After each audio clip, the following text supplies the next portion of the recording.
Eu quero começar lendo lá em Isaías, capítulo 43, verso 19. Isaías 43, 19.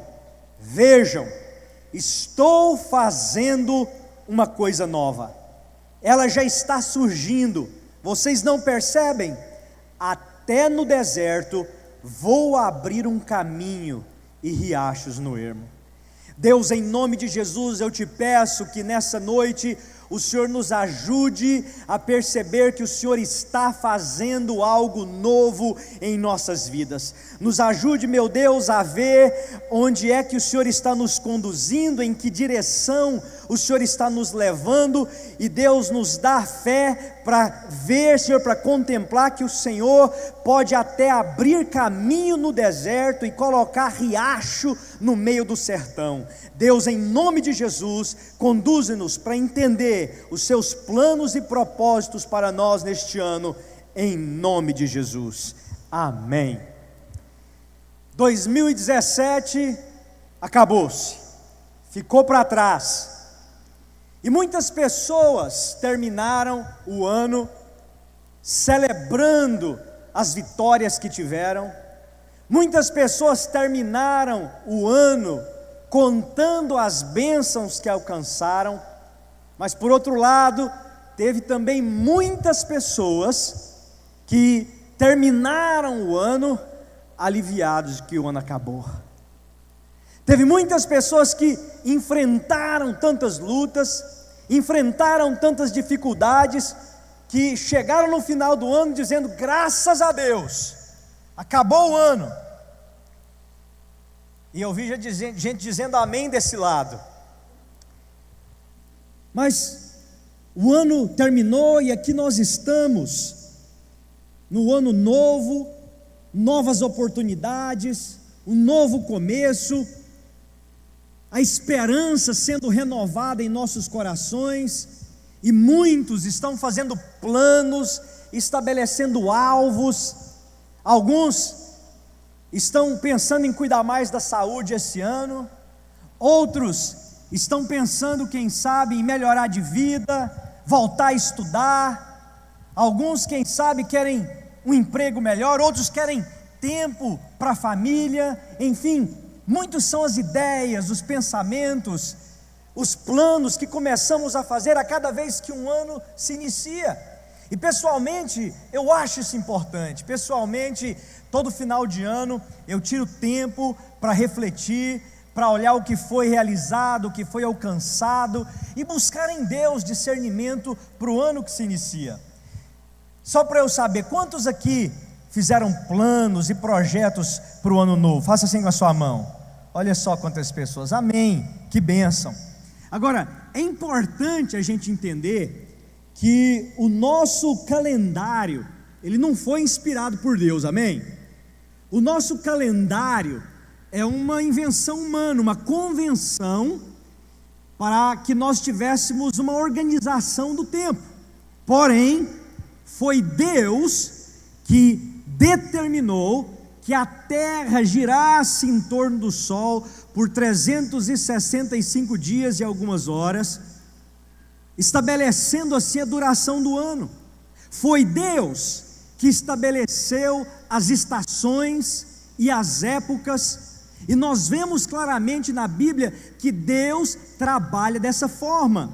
Foi Ele que disse, por exemplo, lá no livro de Eclesiastes, no capítulo 3, verso 1, para tudo há uma ocasião e um tempo para cada propósito debaixo do céu. Queridos, a questão de épocas e tempos é algo tão sério para Deus, que uma das poucas vezes que a Bíblia relata Jesus chorando, ele estava lamentando porque a cidade de Israel não discerniu o tempo em que estava vivendo. A cidade de Jerusalém não discerniu a época que estava atravessando. E nós podemos ver essa narrativa ali no livro de Lucas, capítulo 19, versos 43 e 44. Virão dias em que os seus inimigos construirão trincheiras contra você, e a rodearão e a cercarão de todos os lados, também a lançarão por terra, você e os seus filhos, não deixarão pedra sobre pedra, porque você não reconheceu o tempo em que Deus a visitaria. E a palavra ali no original é kairos, é uma palavra que nos dá a ideia de tempo e propósito unidos. Nosso Deus, Ele trabalha com tempos, Ele trabalha com fases, Ele trabalha com propósito. Ali havia o tempo de visitação da cidade, porque o Messias tinha chegado, mas porque aquele povo não discerniu, porque aquele povo não se alinhou ao plano de Deus, eles sofreram muito. Porque a cidade rejeitou o Messias no ano 70 depois de Cristo. Um general romano chamado Tito marchou sobre a cidade, ela foi totalmente destruída, e realmente, como Jesus profetizou, não ficou pedra sobre pedra.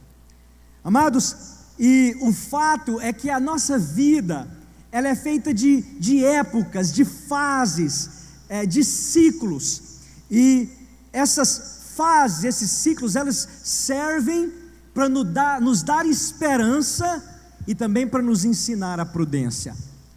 Serve para nos dar esperança, porque se você estiver passando um tempo de luta, se você estiver passando um tempo de dificuldades, o tempo das vacas magras, você pode dizer para si mesmo: eu sei que é só uma fase, eu sei que é só um tempo, eu sei que vai passar, eu sei que Deus vai me abençoar e as coisas vão melhorar. Eu quero dizer para você nessa noite, quem sabe você teve um 2017 difícil, quem sabe o seu ano passado foi um ano de lutas, de decepções, um ano de aperto, e que no nome de Jesus você possa ser consolado na esperança de que há um novo ano começando e dias melhores estão por vir, dias de bênçãos estão para chegar, amém?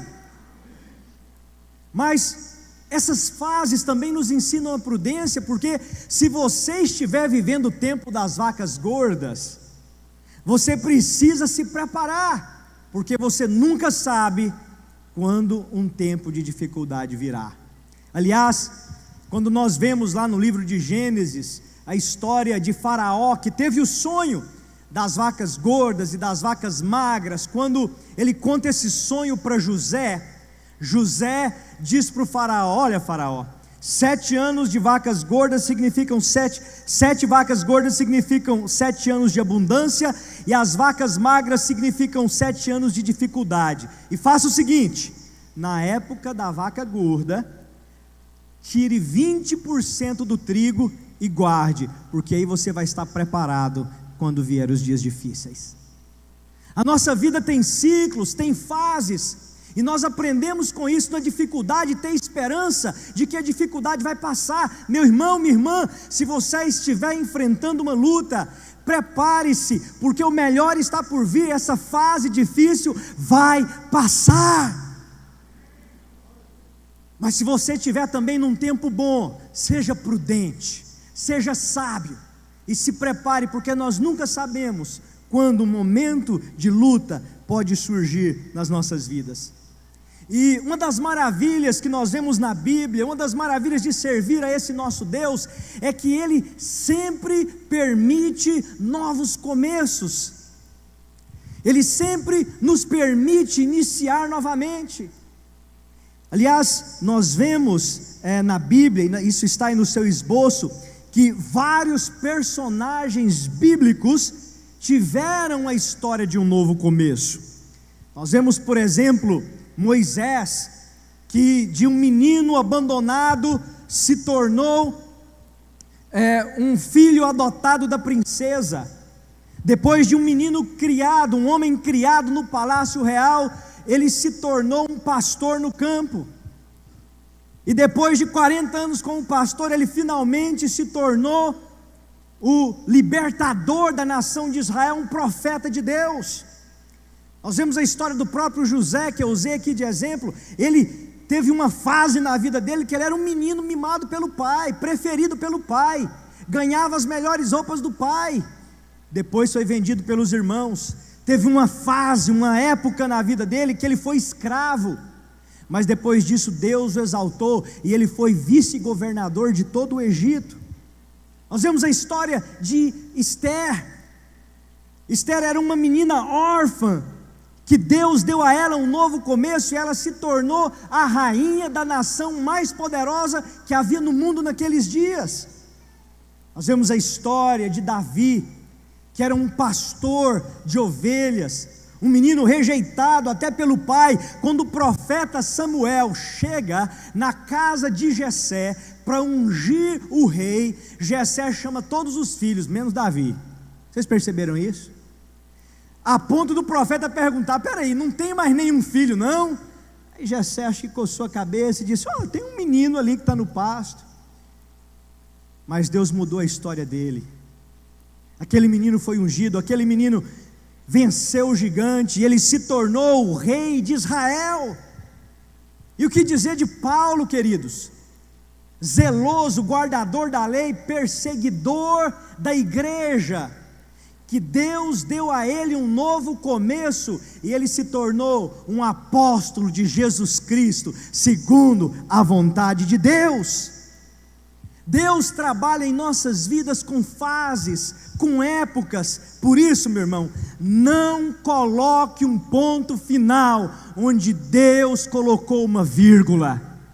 A sua história não terminou, ela ainda está sendo escrita. A sua história ainda não terminou.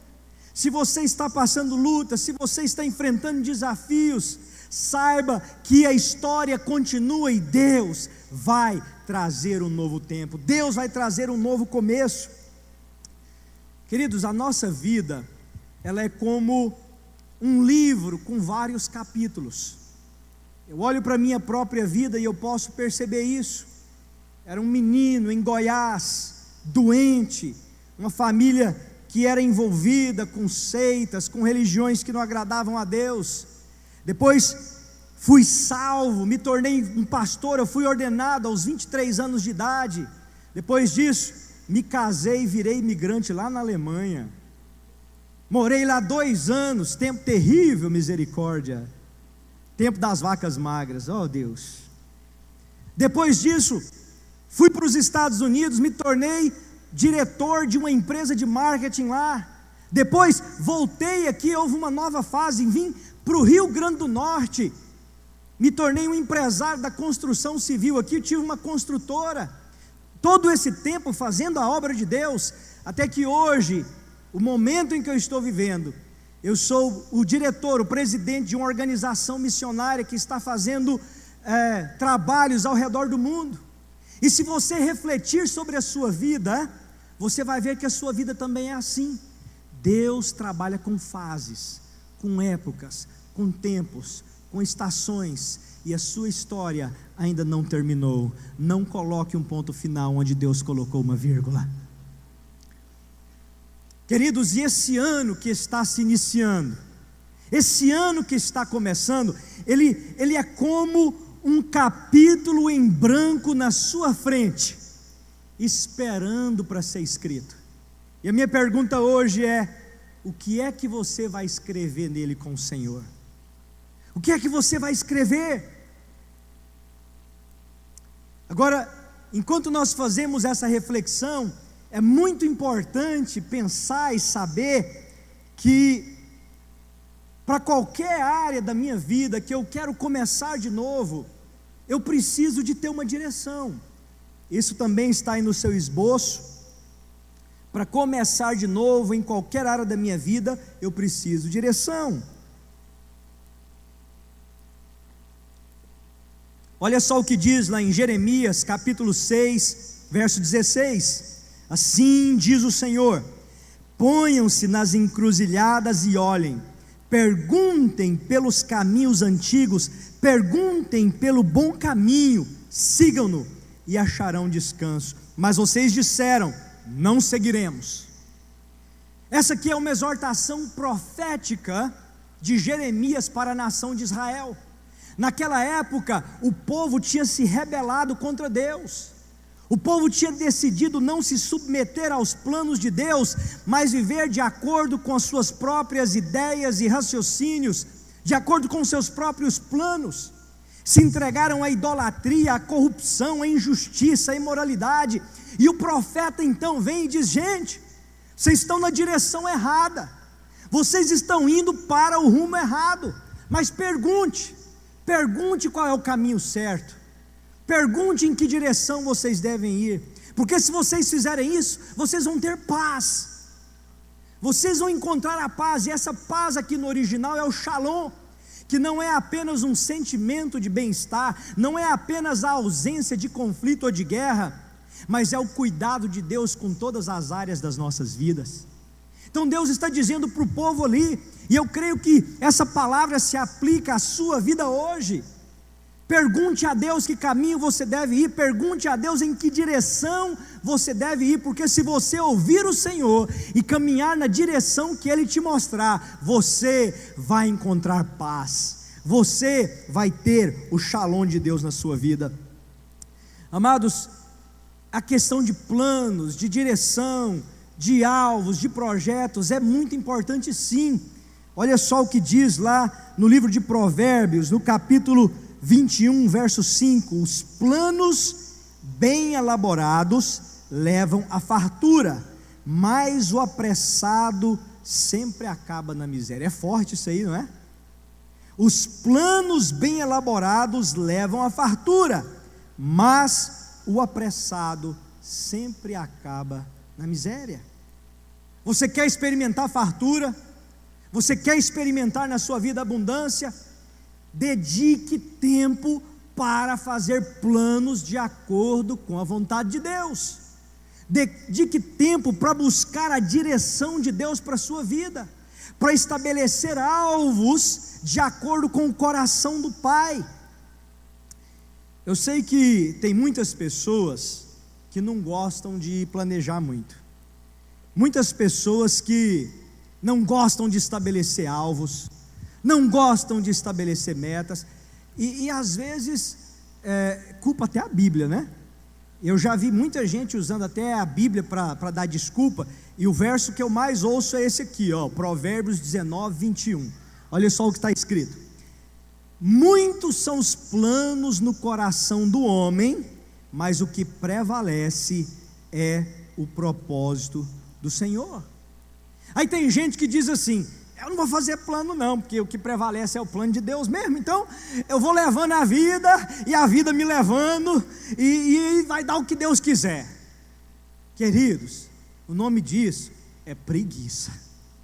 Preguiça. Porque olha só para esse verso não está dizendo que você não deve fazer plano não. O que esse verso está dizendo é que os seus planos devem se submeter ao propósito do Senhor. O que esse verso está ensinando é que você deve planejar sim, mas não como os rebeldes da casa de Israel no tempo de Jeremias, mas como um verdadeiro filho de Deus, que diz: Pai, o que é que o Senhor tem para a minha vida? Porque eu quero o que o Senhor quer para mim, eu quero sonhar o que o Senhor sonha para mim, eu quero desejar o que o Senhor deseja para mim, e eu quero deixar de lado tudo o que o Senhor não tem para a minha vida. É isso que esse verso está nos ensinando. Essa é a caminhada do servo de Deus.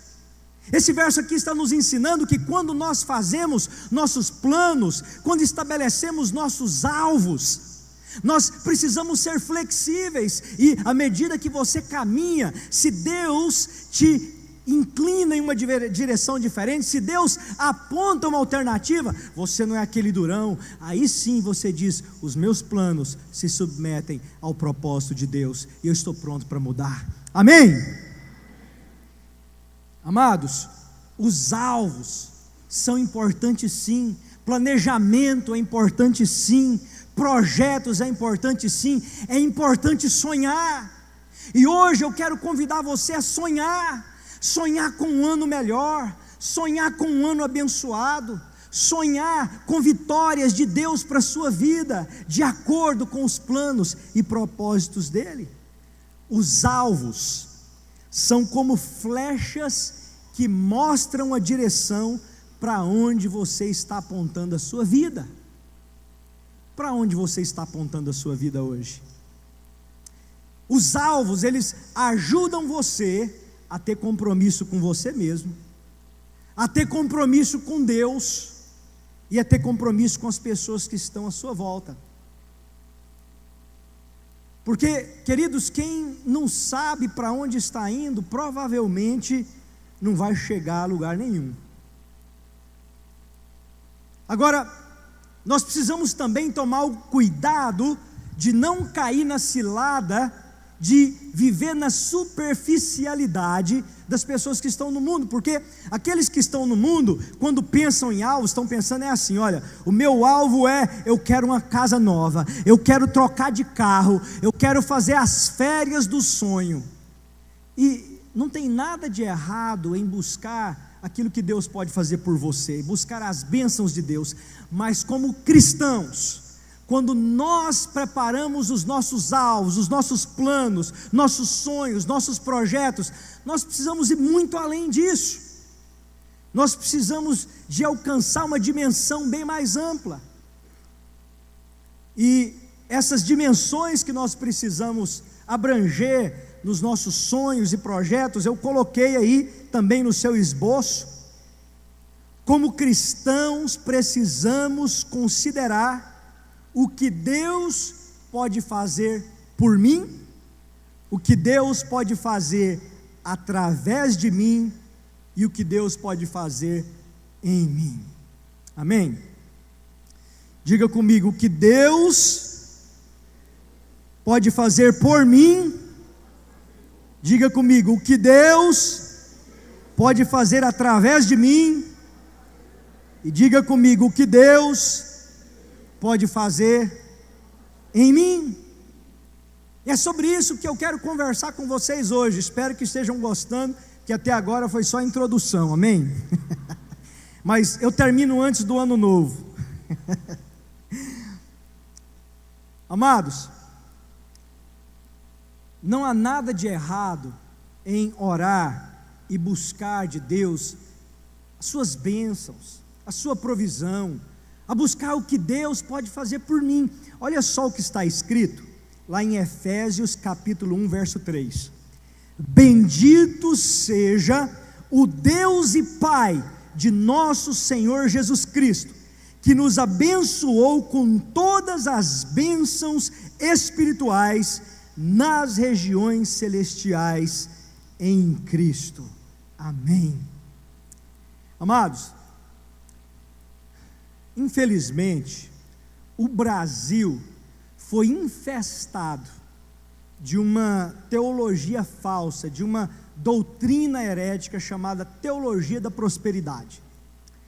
E esse ensino teológico, ele ensina a negociata com Deus, ele ensina que é possível comprar as bênçãos de Deus, ele ensina que Deus é um tipo de garçom celestial, um tipo de gênio da lâmpada que vai satisfazer todos e quaisquer desejos que você tiver. É um evangelho sem cruz. Infelizmente, essa doutrina contaminou muito do nosso país, e às vezes a gente, eu falo por mim, na preocupação de não nos identificarmos, na preocupação de manter a distância desse tipo de doutrina, pecamos por outro lado, deixando de proclamar que Deus realmente é abençoador. E às vezes a gente acaba jogando o bebê fora com a água suja do banho. Mas hoje eu quero proclamar, queridos, que o nosso Deus é abençoador. O nosso Deus é o Deus que ainda cura os enfermos, é o Deus que ainda liberta os oprimidos. O nosso Deus ainda supre as necessidades. O nosso Deus ainda coloca alegria no coração do que está triste, dá esperança àquele que está desesperado, dá um rumo para aquele que está sem rumo. Por isso, nesse ano eu quero encorajar você a acessar essas bênçãos que Deus tem para a sua vida, sim, pela fé. creia no amor de Deus por você, confie no amor de Deus por você, confie no fato de que Ele quer o melhor para você, e se você estiver precisando que Deus faça algo por você e a sua família, ore com fé, sem duvidar, porque Paulo nos diz aqui em Efésios 1:3, que nós já temos toda sorte de bênçãos, amém? Não é algumas, não é poucas, é toda sorte de bênçãos, nos lugares celestiais, em Cristo Jesus. Não nos falta nada no Senhor, não nos falta nada. Agora, amados, é importante entender, que não é que a sua fé vai mover Deus.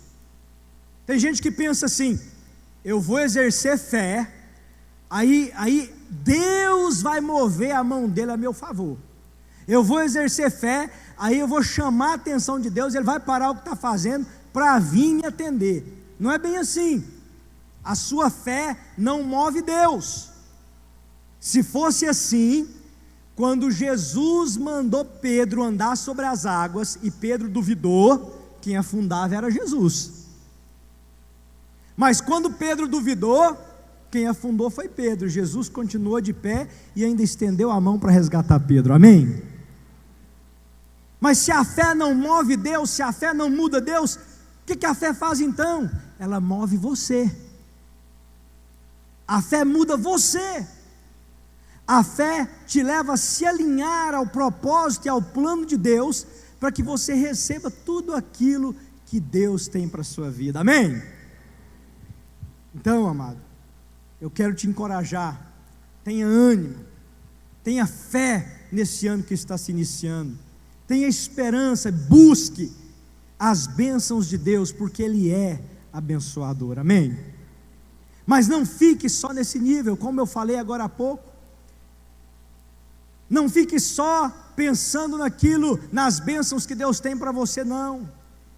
Eu quero convidar você também, como um cristão, como um servo de Deus, sempre que você for fazer os seus planos, sempre que você estabelecer os seus projetos, você também reflita sobre o que Deus pode fazer através de você.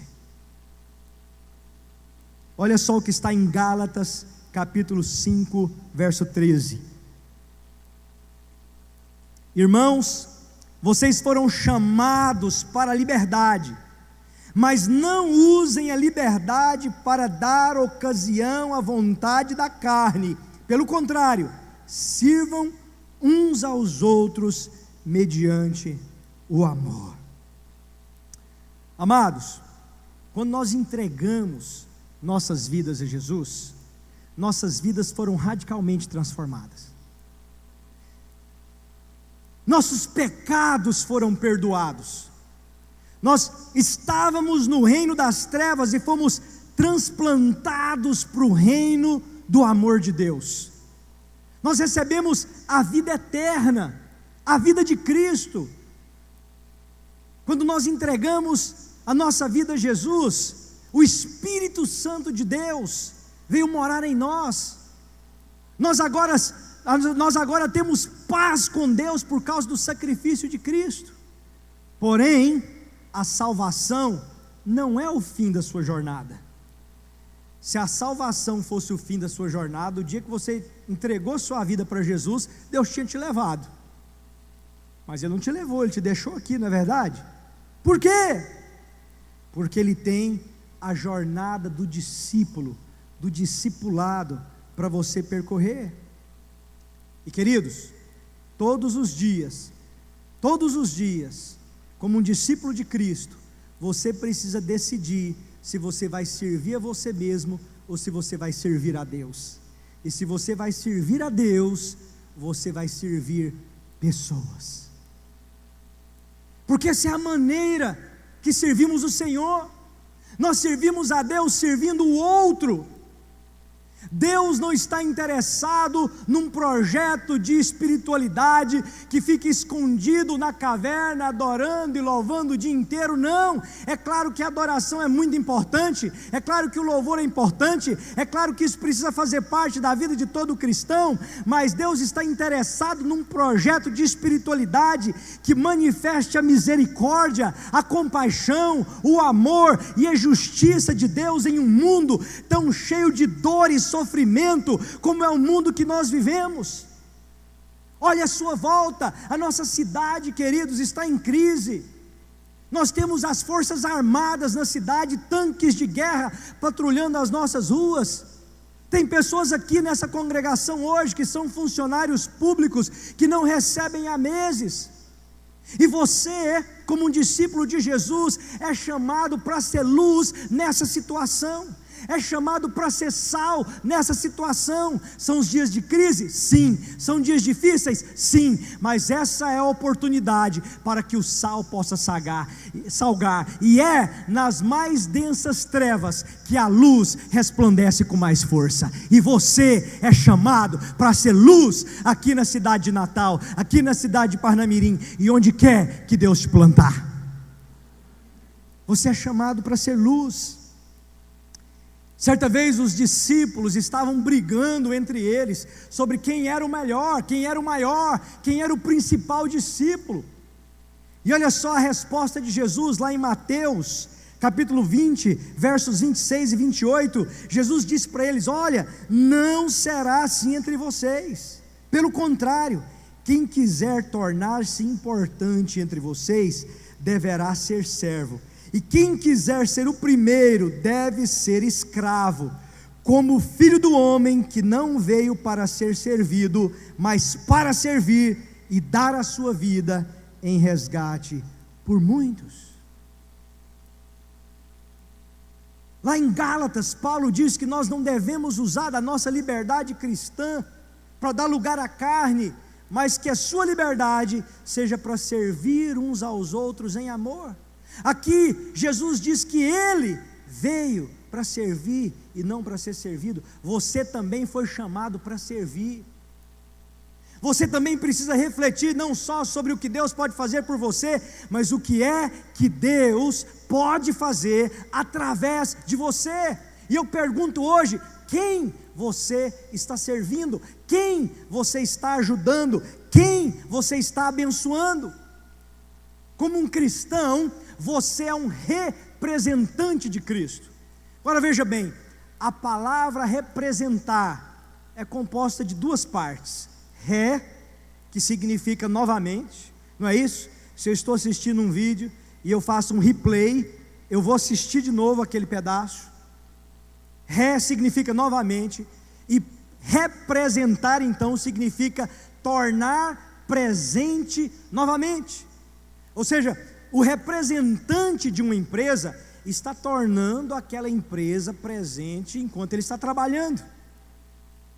Você, como representante de Cristo, torna Cristo presente na vida das pessoas com atos de compaixão e de misericórdia.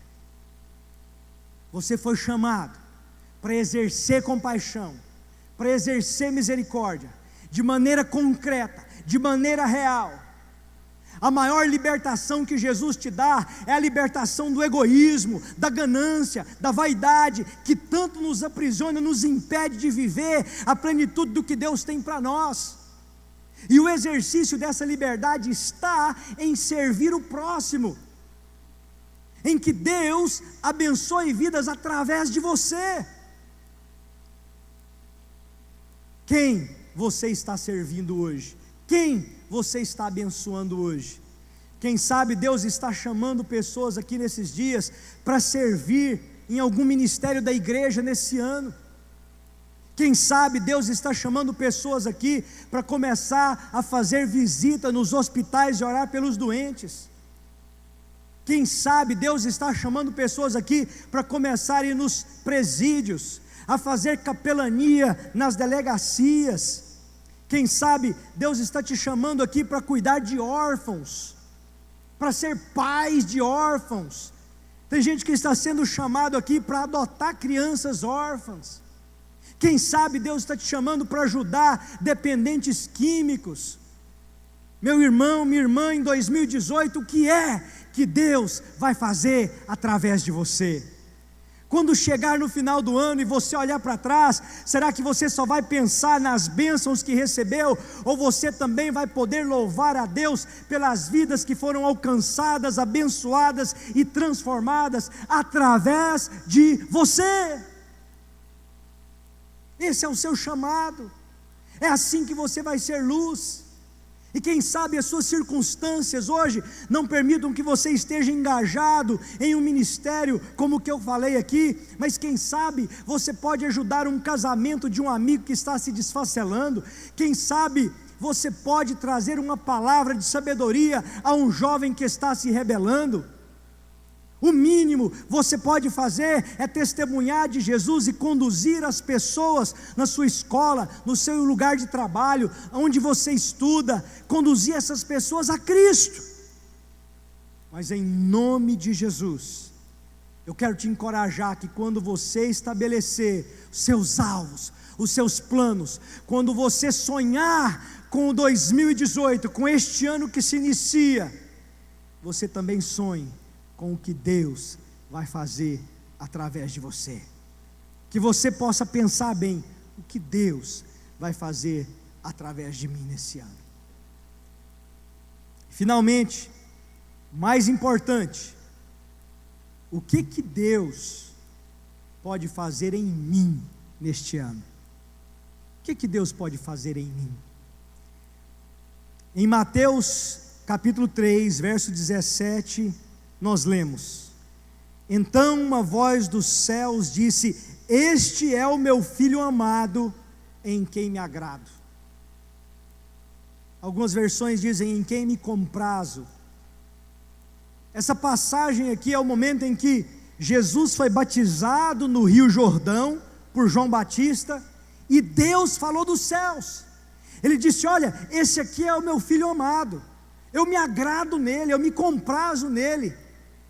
Mas veja bem, quando Deus disse isso aqui, Jesus nem tinha começado seu ministério, ele não tinha feito nada ainda.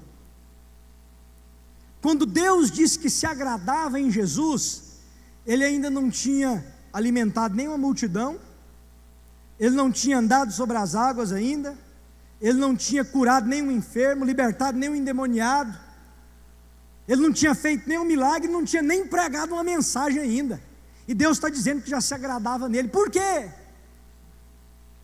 Por causa da sua vida de comunhão e submissão a Deus, de comunhão e submissão a Deus. Deus está mais interessado no que está acontecendo do lado de dentro do que no que está acontecendo do lado de fora. É claro que Deus está interessado no que está acontecendo do lado de fora, sim. É claro que Deus está interessado em como você vive a sua vida e as ações que você toma, mas elas são um reflexo. O que acontece de fora é um reflexo daquilo que está acontecendo dentro de você. E a chamada do Evangelho de Cristo é uma chamada para transformação pessoal, para uma mudança de vida que não se manifesta apenas de forma ritualística, não se manifesta apenas em mudanças de hábitos, mas de uma verdadeira transformação de coração, de uma pessoa que se arrepende dos seus pecados e que continua se arrependendo. Meu irmão, minha irmã, a maior prova que um dia você se arrependeu dos seus pecados é que você continua se arrependendo hoje.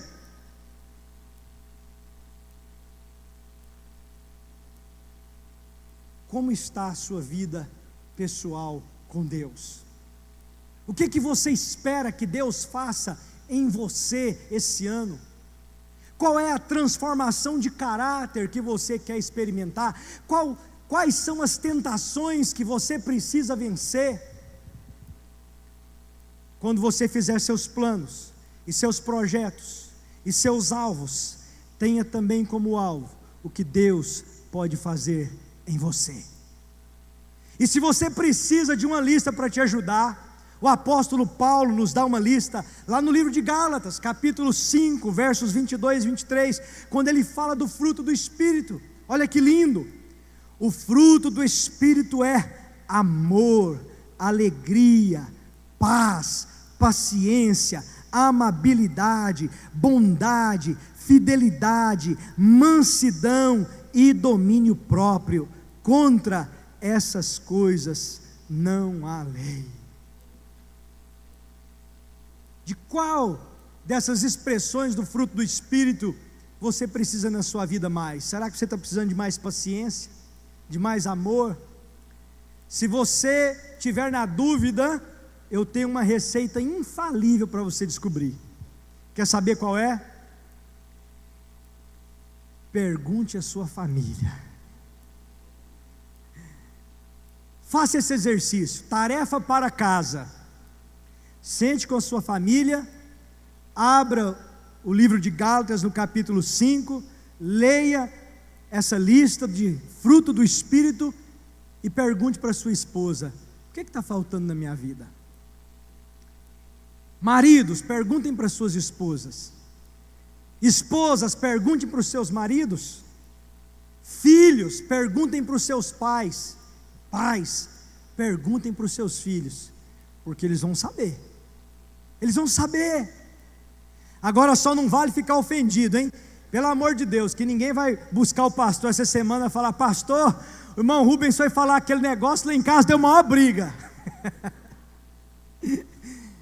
Porque, amados, a questão é que muitas pessoas estão enfrentando dificuldades e lutas, e às vezes o problema não são as circunstâncias, às vezes o problema é você. Tem pessoas que tem luta no trabalho, aí deixa o trabalho e vai para o outro, chega lá, começa tudo de novo. Deixa a igreja, encrencou com alguém, vai para outra igreja, chega lá, mesmo jeito, mesma história. Muda de trabalho, muda até de vizinhança, chega lá, arruma os mesmos problemas. Os alvos mais importantes que você precisa ter para esse ano é aqueles que dizem respeito ao que Deus pode fazer em você. Transformação da sua vida, porque, amados, o ano é novo, mas nada muda se você não mudar. Por isso que você não comece este ano perguntando: o que o ano novo vai me trazer? Mas que você pergunte: o que eu posso levar para o ano novo? Que você não diga assim: eu espero que esse ano vai ser melhor, mas que você possa dizer: em Cristo Jesus eu vou ser uma pessoa melhor esse ano. Que nesse ano você não fique esperando as pessoas te trazerem flores, mas que você plante o seu próprio jardim. Amados, neste ano é um ano de novos começos, de novas oportunidades. Por isso, faça planos, sonhe, tenha alvos para o que Deus pode fazer por você, mas também pelo que Deus pode fazer através de você e pelo que Deus pode fazer em você. Deus nos dá sim a oportunidade de novos começos. Deus nos dá sim a oportunidade de iniciar de novo. Não importa a luta em que nós estamos, não importa as dificuldades e as batalhas que estão sendo vividas hoje. Tanto é assim que a própria fé cristã é um grande convite a começar de novo. Está aí no último item do seu esboço. Jesus chama toda a humanidade a um novo começo, pelo novo nascimento.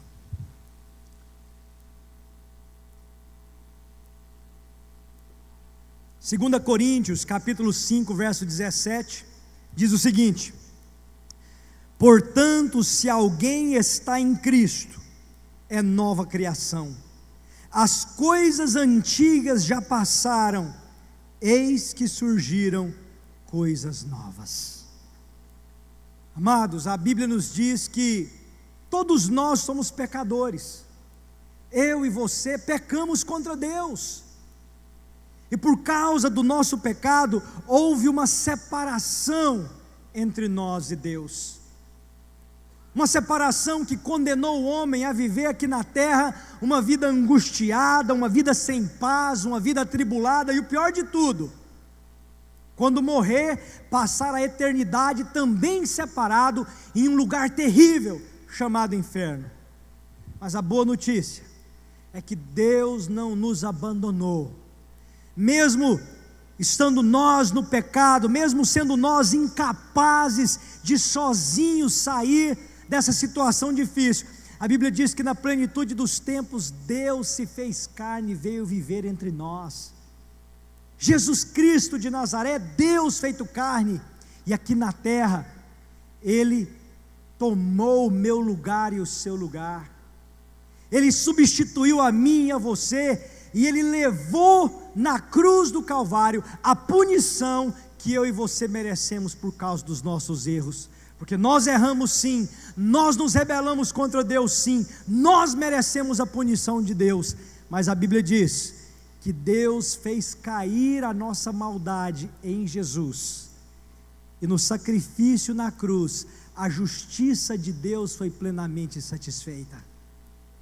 Jesus morreu ali, mas a morte não pôde segurá-lo. Muitos pensavam que era o fim, mas não sabiam que na verdade era um novo começo para toda a humanidade, porque ao terceiro dia, Jesus ressuscitou, e Ele está vivo hoje, e Ele está aqui, nessa noite, e Ele chama a todos, que se arrependam dos seus pecados, e coloquem a fé em Jesus de Nazaré, para que os seus pecados sejam perdoados, e você receba paz, e perdão, e vida eterna, e você tenha a maior oportunidade da sua vida, de começar de novo. Quem sabe você que está me escutando aqui, é uma pessoa boa, é uma pessoa honesta, até pensa assim, olha, 2017 foi um ano bom para mim, eu tenho muita coisa boa que aconteceu, eu tenho uma vida regrada, eu tenho uma vida comportada, uma vida honesta. Você também precisa de Jesus, porque um dia, os seus dias aqui na terra vão se encerrar, e quando esses dias se encerrar, e você passar para o outro lado, quando você cruzar os portais da morte, você vai ter um começo novo com Deus, ou distante de Deus, e você só vai ter a eternidade com Deus, se um dia você entregou sua vida a Jesus. Ou quem sabe, tem pessoas aqui hoje, que aprontaram tanto, que agora estão me ouvindo e falando assim, a minha vida está uma bagunça, 2017 foi uma bagunça, mas eu mereço, porque eu fiz tudo o que me aconselharam a não fazer, eu me meti a fazer, eu aprontei, eu menti, eu enganei, me meti em toda encrenca, então a minha vida está uma bagunça, mas eu fiz por merecer. Você não precisa mais viver assim, sua vida pode começar de novo hoje. Vem para Jesus, arrependa-se dos seus pecados, receba Jesus como seu Senhor e Salvador, seja um discípulo de Cristo, e a Bíblia diz que você vai ser uma nova criatura, que o Espírito Santo de Deus vai viver em você, e Ele vai te dar poder para vencer o pecado. Tem gente aqui, quem sabe, que está pensando assim, olha, eu vou entregar minha vida para Deus quando eu estiver pronto, quando eu não estou preparado ainda, tem alguns problemas para resolver na minha vida. Não, queridos, você não consegue resolver esses problemas sozinhos, mas se você entregar a sua vida a Jesus, o Espírito Santo de Deus vai te dar forças para vencer o pecado. Hoje, não perca tempo, comece o ano novo com uma vida nova, comece o ano novo fazendo as pazes com Deus. Se hoje você ainda não entregou a sua vida a Jesus de Nazaré e o recebeu como Senhor e Salvador, essa é a sua noite, hoje é o seu dia, não adie mais. Vamos começar o ano novo com Deus. Vamos nos colocar de pé para um momento de oração.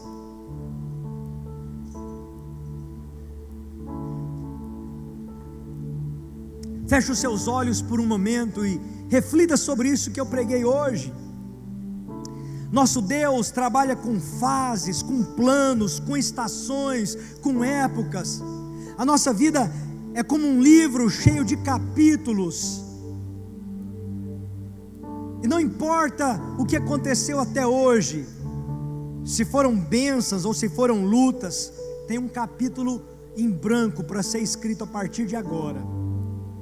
E Deus te convida a participar com Ele nos planos e projetos que vão constituir esse novo capítulo.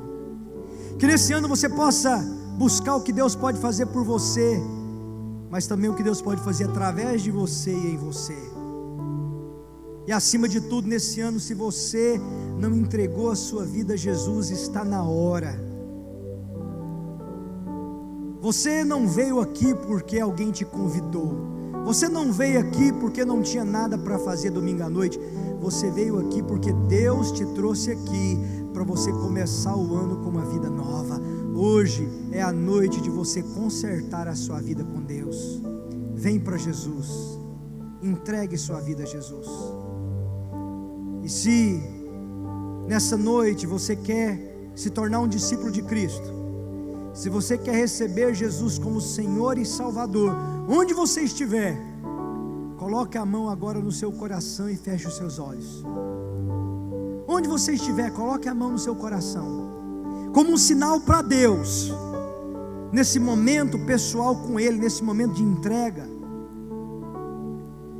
E eu quero convidar você a repetir essa oração comigo, de todo o coração.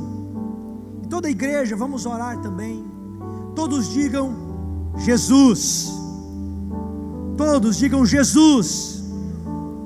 Eu reconheço que eu sou pecador e eu preciso do seu perdão. Eu me arrependo dos meus pecados e eu te peço a vida eterna.